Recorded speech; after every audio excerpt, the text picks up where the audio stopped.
My name is Nonsi Koba. I'm staying in KTC.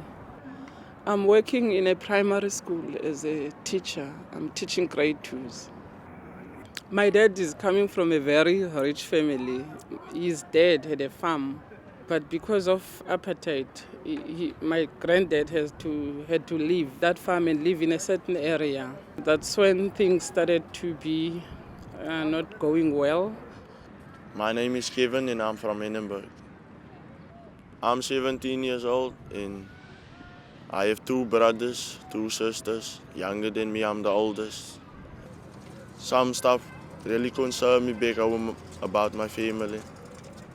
I am Siyabonga. My name is Mandla. I have 12 years old. I live in Philippi Flay in Sweet Home Farm. Sweet Home Farm is an informal settlement. My colleague Siamboleka Goodman James came in 1996 and he was the 13th shack. We are 17,000 families. He is someone who has the trust of the people. He has the absolute trust of the superstars, a group of 9 to 13-year-old young boys. They are all passionate about soccer. The fight to finish school is one of the biggest fights of all. One of our roles really as facilitators is to say, are you going to school? Superstars go to school. My name is Zonke and I'm from Langa. In my street in Langa, I'm the only girl who is still at school and who isn't pregnant. The reality of our country is that education is in 2010 worse off than it was in 1994. If you're a black child living in South Africa, you have a 1 in 30 chance of getting a matric qualification. At school where I work, it's very difficult because of the lack of the resources. We don't even have a library. There are no books in the home, so reading is not something that comes naturally. Even the number of the students in the classes made a very big struggle, because then if you're 60 in a class, it's very hard to get the teacher's attention. I didn't have stationery and my mom was using alcohol and my stepfather was using drugs. And I would ask my mother for my stationery. I remember in our class we were 55 and we had 10 science textbooks. Then she would tell me next week, next month. It's impossible for 50-something students to share 10 textbooks. Some people stop going to school because they don't have the right shoes. Sometimes it's actually just too difficult to get out of bed because of just the misery of waking up wet and cold. The teachers started throwing me out of the class. One morning, there was no electricity at home, even something to eat. Now, if this is a constant environment in which you live, coming to school is simply another area which you have to learn to navigate. The teacher asked me what's wrong and I told her that I was going to drop out of school. I'm not coming to school again. And I told my mom. My mom didn't even say anything back because she knows what was wrong.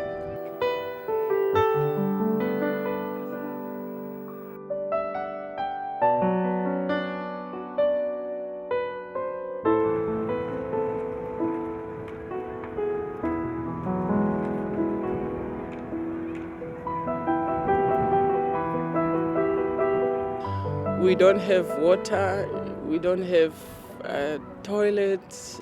It's only 6 families that came to the one toilet. It's used one toilet. It's 6 families.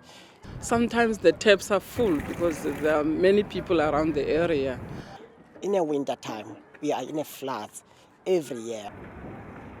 People that are in poverty or living in poverty are kind of the bottom of the pecking order in terms of priorities, and also even voicing objection to the services that they're getting because no one's really listening to them. So it doesn't really change that much. My dad is blind and his health is not very good. He's sometimes very sick and I have to take him to the hospital. You have to wake up like very early, at about 5 o'clock you must be there. And the queues are very long.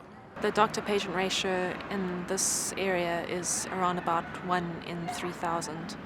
So 1 doctor per 3,000 people.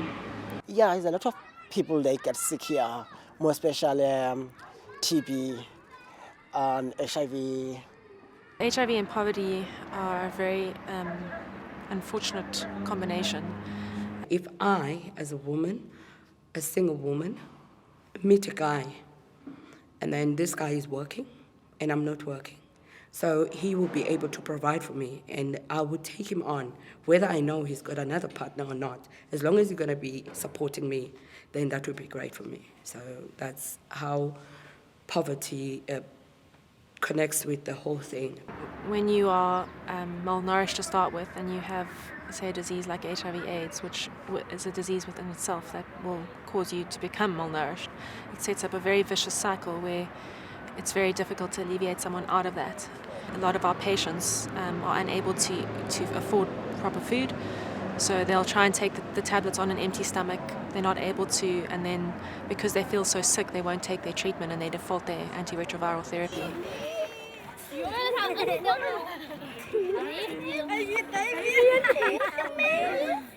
My name is Monica. I stay in Marcus Gava in Philippi. I got 3 kids. I look after other kids because they haven't got parents. It's difficult sometimes.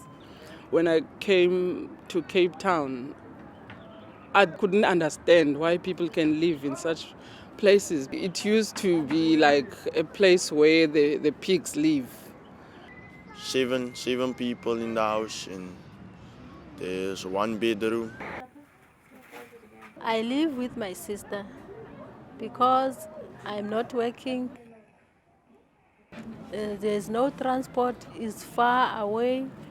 It's very difficult when it comes to go to the taxis. Some people, some days, they don't want to give away to a blind person.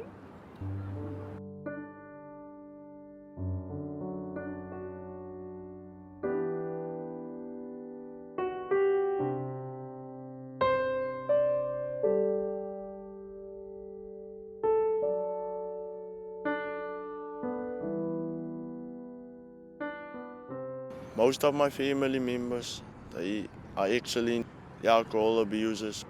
They're not doing the responsibility of parents. A home where income is very low, and as a result, there's a survival ethic in the family. A family network which doesn't enable them to flourish, basically, and to reach their full potential. There were nights I came out of work and then there was no electricity. The place was dark all over. But siblings are hungry. Poverty does cause crime in our areas because, if you're not working and there's no way you get income, you definitely go and commit crime so that you can bring in income. At the church they steal everything. There's no roof there, nothing there.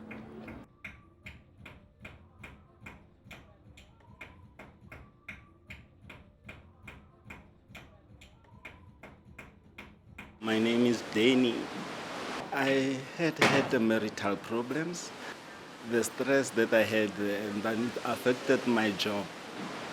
I lost my job because I could not perform well. I want to work to help my kids. My mom wasn't working for quite a while. I could not find myself a job. There are some boys who actually work. So I had to go work, and every penny I get, I bring home to my mom, and she provides, but still she buys alcohol. Sometimes there is no food. The money that I came with got finished. They are crying for me, so I don't have nothing to give them. And then, if you don't pay the rent, you get chucked out of your place. I would use like plastic for blankets or cardboards. Sometimes you get woken up in the morning by the securities, and then tomorrow you don't have to sleep there. You can look for a job, go to the library, look in the papers, and then find it. You go there, but you are not looking okay. Your clothes are torn, and then you are not looking good at all, you see. Because basically on the street, you don't have the luxury to change clothes every day. Even if they want you, they look at your CV. They don't know where to contact you because you don't have a cell number, you don't have a physical address.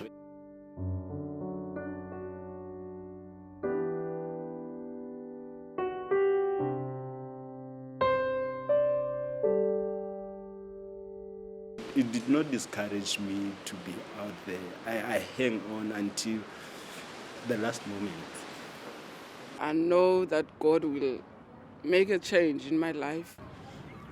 There is hope for me today. There's still hope for me. The person I am right now and the person that I'm still going to become gives me hope. I want to be a social worker. I want to be a fireman. My hope is that they get exposed to the reality of a life which actually is not part of what Sweet Home Farm defines. You know, your destiny is not here, your destiny is whatever you want, you know, whatever you hope for.